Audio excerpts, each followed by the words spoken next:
Hello everybody, welcome to the series बूझो तो जाने यानी कि identifying the unknown. मैं हूं आपकी educator Priyanka. Let's begin with the question. All right, so moving on to the question. A student took 4 metals P, Q, R and S and carried out different experiments to study the properties of metals.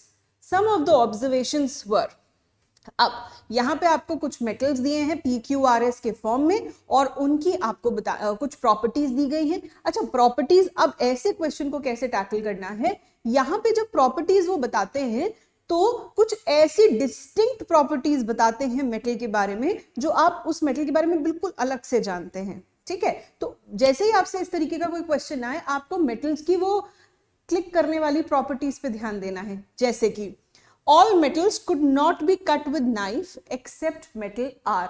अब ऐसे कौन से metals हैं जिनको knife से cut किया जा सकता है? तो जिनको नाइफ से कट किया जा सकता है उनमें से ही कोई मेटल R होगा. कौन कौन से हैं? Group 1 metals, alkali metals, lithium, sodium, potassium, यही मेटल्स पढ़े हैं आपने. तो उनमें से कोई एक मेटल होगा R. ये हमको एग्जैक्टली पता चल गया तुरंत देखते ही. ठीक है, सिर्फ इस प्रॉपर्टी से कि it could not be cut with a knife. could not be cut with a knife except R, यानी कि R can be cut with a knife. Then metal P combines with oxygen to form an oxide M2O3 which reacted with both acids and bases. अब देखिए यहाँ पे एक तो सबसे distinctive बात आपको क्या दे दी है, वो फॉर्मूला देते ही आपको एकदम चमकना चाहिए, एकदम क्लिक करना चाहिए. इस मेटल की वैलेंसी क्या होगी? इस मेटल की वैलेंसी होगी 3.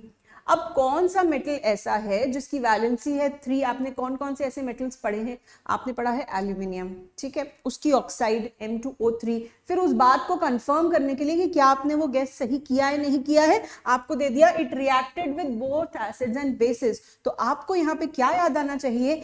एल्यूमिनियम की ऑक्साइड जो होती है वो एम्फोटेरिक होती है और वो एसिड्स और बेसिस दोनों के साथ रिएक्शन करती है. तो ये कंफर्म कर देता है कि जो आपने गैस लगाया था वो करेक्ट है. All right, then reaction with water. अच्छा, ऊपर हमने कुछ गैसेस करे, 2 मेटल्स के बारे में. किसके बारे में? आर के बारे में और पी के बारे में. अब रिएक्शन विद वाटर, उनमें से जो भी आपने गैस करा है उस बात को कंफर्म करने का टाइम. एक और बात, ठीक है, तो यहाँ पे P did not react either with cold water or hot water but reacted with steam. Yes, ये बात आप जानते हैं मेटल्स कैसे एक्सक्यूज मी, आप ये बात जानते हैं कि मेटल्स कैसे रिएक्शन करते हैं. P did not react either with cold or hot water.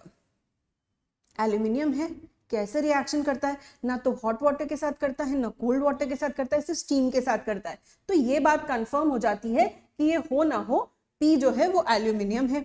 फिर आगे बढ़ते हैं. Q reacted with hot water and the metal started floating. Q reacted with hot water and the metal started floating. कौन से ऐसे metals हैं जो water के साथ रिएक्शन करने पर फ्लोट करते हैं? ऐसे 2 मेटल्स आपने पढ़े हैं, कैल्शियम एंड मैग्नीशियम. ठीक है, अब यहां आपको कंफ्यूजन होगा, कैल्शियम होगा कि मैग्नीशियम होगा. बट ध्यान रखिएगा, यहाँ क्या दिया है? एक और इंफॉर्मेशन दी है, important information. Hot water, calcium तो ठंडे पानी के साथ भी रिएक्शन कर लेता है, ये हॉट वाटर के साथ कर रहा है. इसका मतलब डेफिनेटली ये क्या होगा? ये मैग्नीशियम होगा. क्यों क्या हो जाएगा? मैग्नीशियम हो जाएगा. Reacted violently with cold water, कौन? आर. ये तो हमको पहले से ही पता था. ये आर कौन है? हमने कहा cut with knife. R can be cut with knife. तो ये ग्रुप 1 मेटल है. तो ये हॉट वाटर क्या कोल्ड वाटर के साथ वायलेंटली रिएक्ट कर लेगा, कोल्ड वाटर के साथ वायलेंटली रिएक्ट कर लेगा. So this is group 1 metal, alkali metal. तो ये लिथियम, सोडियम, पोटेशियम कुछ भी हो सकता है. ठीक है, तो हम इसको मान लेते हैं सोडियम. ठीक. S did not react with water at all. अब ऐसे कौन से मेटल्स हैं जो वाटर के साथ किसी भी तरह से रिएक्शन नहीं करते? कॉपर हो सकता है. ठीक है, तो यहाँ पे हम इसको कॉपर मान लेते हैं कि ये कॉपर है. अब आगे देखते हैं. ये तो हो गया क्वेश्चन से हमने क्या क्या बातें पता लगा ली. ठीक है, अब हम आगे देखते हैं कि इससे, ये तो पैसेज है, इस पे बेस्ड क्वेश्चन क्या पूछा गया है.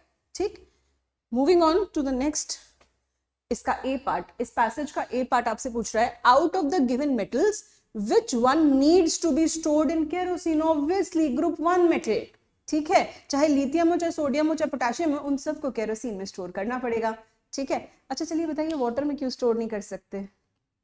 ओके, तो इसके अंदर PQRS हमको पता है ये क्या हो जाएगा, R, ठीक।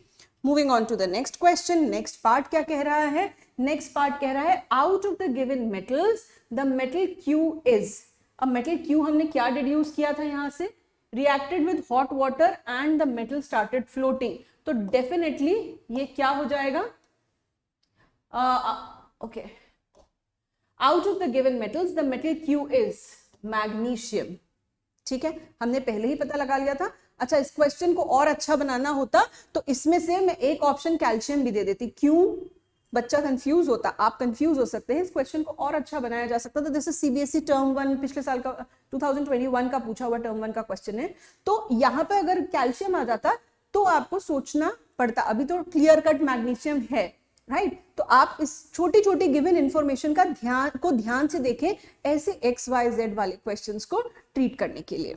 Alright, moving on to the next part, which metal forms amphoteric oxide, कौन सा मेटल, अब देखिए यहाँ पे सारी बात PQRS के फॉर्म में दी गई है, ठीक है, तो आपको बहुत क्लियर होना है कि कौन से एलिमेंट की बात कर रहे हैं। तो यहाँ पे एक बार पीछे चल के चेक कर लेते हैं, किसकी बात हमने कही थी, एल्यूमिनियम P, तो amphoteric metal which forms amphoteric oxide is aluminium, जिसको हमने P से डिनोट किया गया था, so the correct option is A। Then moving on to the next part, the increasing order of the reactivity of the four metals। अब देखिए अगर इसके अंदर आपने मैग्नीशियम को ठीक से जज नहीं किया होता तो आप क्या उसको जज करते, कैल्शियम फ्लोट करेगा, तो कैल्शियम की रिएक्टिविटी आप सबसे ज्यादा बताते, तो वहां पे थोड़ा सा शायद यहाँ पे फर्क पड़ सकता था, इसलिए छोटी छोटी गिवन, हर छोटी छोटी गिवन इंफॉर्मेशन को आपको ठीक से चेक करना है, ठीक है। चलिए तो यहाँ पे हम एक बार देख लेते हैं, P हमने क्या बताया था, P क्या है, S हमने कहा था कॉपर है, ठीक है, कॉपर हमने कहा था, फिर P हमने क्या कहा था, एल्यूमिनियम है, Q हमने कहा था मैग्नीशियम है, और R हमने कहा था क्या है, एल्कली मेटल है, जिसको हम सोडियम मान लेते हैं। तो रिएक्टिविटी का ऑर्डर आप आराम से सेट कर सकते हैं, आपको किस में अरेंज करना है, आपको इंक्रीजिंग ऑर्डर में अरेंज करना है, तो सबसे कम रिएक्टिविटी S की है, S से ज्यादा P की है, उससे ज्यादा Q की है, और उससे सबसे ज्यादा रिएक्टिविटी R की है। तो ये वाला ऑप्शन किससे मैच कर रहा है, let's see, SPQR, option C से।